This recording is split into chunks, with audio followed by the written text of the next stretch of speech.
Murakaze neza muri Iga Neza Limited. Dutanga ubujyanama n'inyunganizi mu kuzuza inshingano zijyanye n'imisoro. Dufite kandi n'inzobere mu ibaruramari, ubugenzuzi, imikoreshereze ya IBM ndetse n'ubucuruzi muri rusange. Muraho neza, ni mwarimu Ferdinand nk'ibisanzwe. Nizere ko uyu munsi mwese mwafashe imbuto z'ubwoko butandukanye mukaba mwanyweye n'amazi ahagije, ko tugiye kuganira ku bintu bisaba kuba ubwonko bumeze neza cyane. Ariko nimba ibyo bintu utabifashe, numara kumva aya makuru ngiye kukugezaho, urasabwa kurya imbuto ukanywa n'amazi ahagije kugira ngo ubashe kubyumva neza. Uyu munsi tugiye kuganira kuri imwe mu misoro ifatirwa. Gufatira umusoro bivuze iki? Bivuze ko amategeko aba yahaye inshingano umuntu ugiye kwishyura gufatira umusoro. Iyo ufatiriye awukoze iki? Ntabwo uwo musoro aba ari uwe, agomba kuwushyikiriza leta nk'uko amategeko aba yabiteganyije. Imisoro ifatirwa rero tugiye kuganira ni imisoro ifatirwa ku musoro ku nyungu ndetse n'umusoro ku nyongeragaciro.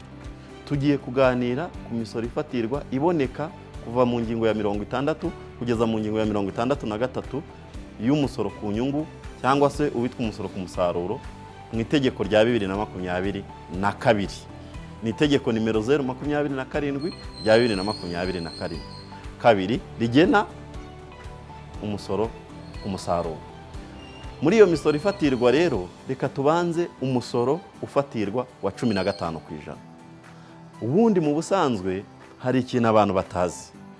Ukuntu bigenda, umusoro buriya wishyurwa n'abaguzi bose. Hanyuma abacuruzi umurimo wabo ni uwuhe?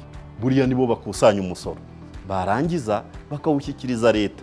Leta ikusanya umusoro ku bacuruzi. Ariko abacuruzi baba bawukuye hehe? Baba bawukusanyije mu baguzi cya gihe baba bari kubagurisha ibicuruzwa na serivisi.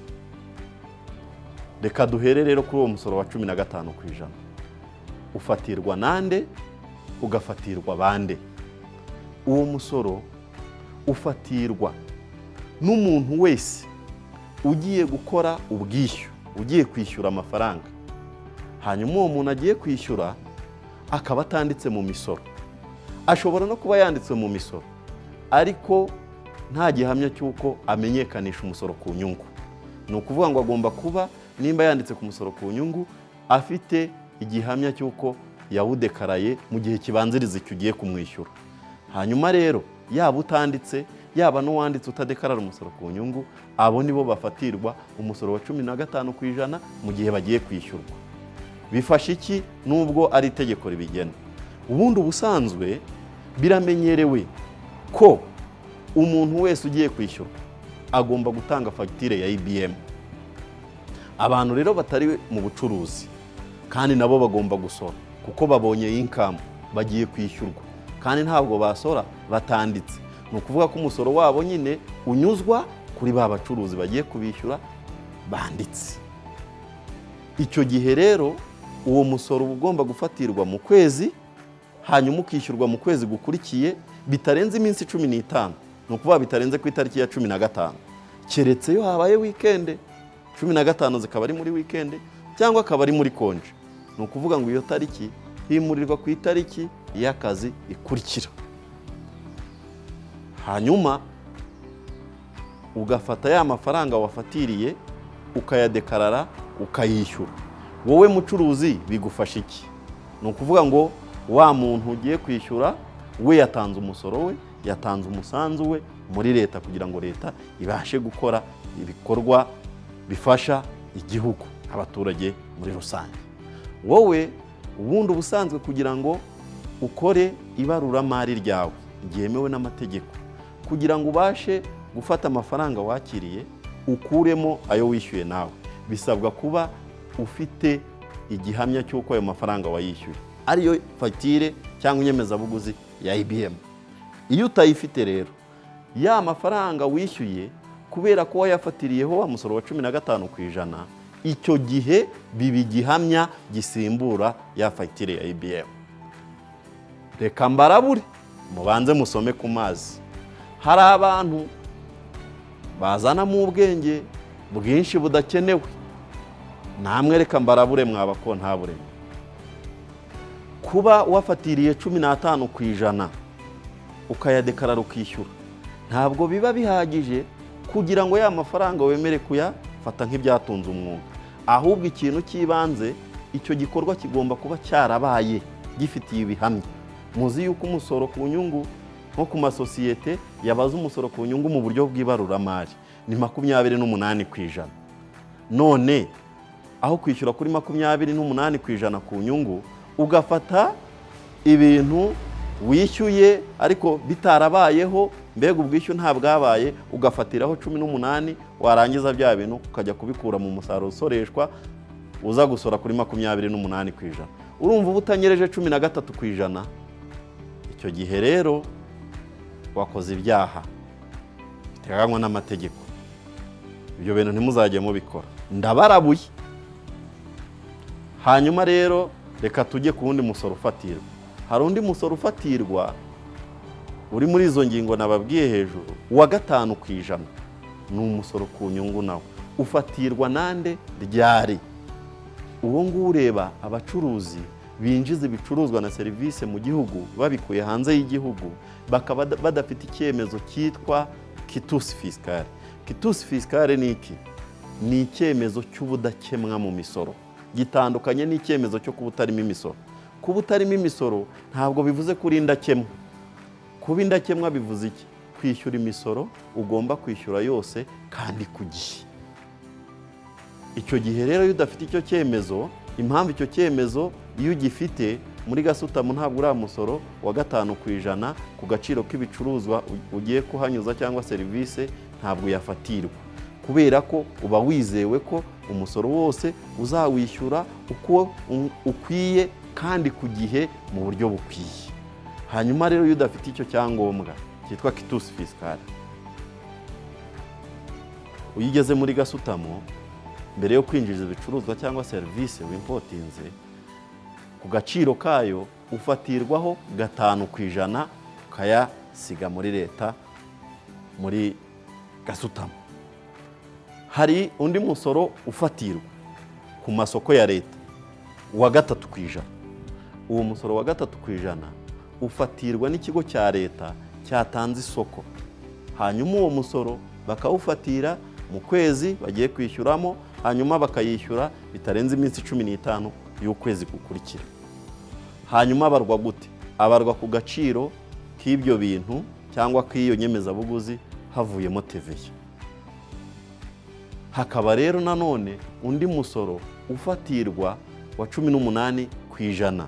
Uwo ni umusoro ku nyongeragaciro wa TVA. Ubu ufatirwa ryari? Abakontabure b'ibigo bya leta mu nkurikire musome ku mazi, ubundi mbarabure, nizere ko mwariye imbuto kugira ngo mubyumve neza. 18% ya TVA rwiyemezamirimo aba yayaciye ikigo cya leta. Hanyuma ikigo cya leta cyakwishyura kigafatira ya TVA kikayishyura. Umucuruzi yagiye kudekarara TVA ya yandi ikigo cya leta cyamufatiriye ayakuramo. Mbabaze abakontabure bamwe na bamwe, iyo ufatiriye umuntu TVA atarayiguciye uba wumva yubahirije amategeko, cyangwa ikibazo kiba cyarabereye mu guha isoko umuntu utari ukwiriye kuba ahabwa iryo soko? Birashoboka ko isoko ryahabwa umuntu utari muri TVA, yewe n'utari mu bucuruzi. Ahangaha amategeko n'amabwiriza birakurikizwa, amategeko n'amabwiriza agenga amasoko ya leta. Ni nayo mpamvu iyo isoko rya leta ritanzwe ku muntu utari mu misoro, birashoboka cyane, impamvu zirahari nyinshi, muzazisoma mu mategeko n'amabwiriza agenga amasoko ya leta. Icyo gihe aho gufatira 3%, bafatira 15%, bikaba birangiye. Ntabwo wafatira umusoro wa 18% wa TVA ku muntu utawuguciye, kuko rwiyemezamirimo niwe uca umusoro umukiriya, kandi umukiriya ni ikigo cya leta. Bityo rero iyi misoro yose ifatirwa tubonye, nyiri gufatirwa uwo musoro iyo agiye kudekarara uwo musoro, yaba buri kwezi, nimba ari umusoro w'ukwezi urugero nk'umusoro ku nyongeragaciro, yaba buri gihembwe nimba ari ku musoro ku nyungu cyangwa wa TVA, uwo musoro ufatirwa byanze bikunze itegeko riteganya ko iyo agiye kumenyekanisha uwo musoro wa wundi bamufatiriye awukuramo. Ndabarabuye rero nta kurenza igihe kandi mugomba kubahiriza amategeko, ariko ntabwo nagenda ntababwiye ibihano. Umuntu utafatiriye umusoro cyangwa akawufatira ntawumenyekanishe ku gihe, hari ibihano biteganyijwe. Ibyo bihano ni ibihe? Buriya ku kigo cya leta ukererwa kudekarara cyangwa ntudekarare ucibwa amande y'ibihumbi 300 yo kuba wakerewe gusa. Hanyuma wa musoro wagombaga kudekarara, niba wakerewe ukwezi kumwe, uwongeraho 20% yawo. Ubwo birareba n'abantu ku giti cyabo bagombaga gufatira umusoro, barangiza bakawufatira bagakererwa kudekarara. Hanyuma iyo urengeje ukwezi ni 40%. Warenza amezi abiri, ubwo nuguhera ku mezi 3 gukomeza, nuguhera ku mezi 2 n'umunsi umwe ko winjiye mu kwezi kwa 3, icyo gihe wishyura 60% ya wa musoro wagombaga kwishyura, ukongeraho bya bihumbi 300. Nimba ari umuntu ku giti cye nawe wacuruje amafaranga mu mwaka ushize arenze miliyoni 20, nawe ibihano n'ibyo bihumbi 300, akongeraho n'iryo janisha bitewe n'igihe yakerewe uko kingana cy'umusoro wagombaga kwishyura. Murumva ko ari amafaranga menshi. Nubwo ibihano bigenda bigabanywa uko itegeko rihindutse, ariko nta gihano kiba gito. Ndabarabuye. Iganeza Limited duhari ku bwanyu ku bujyanama ndetse n'izindi nyunganizi zose mwakenera.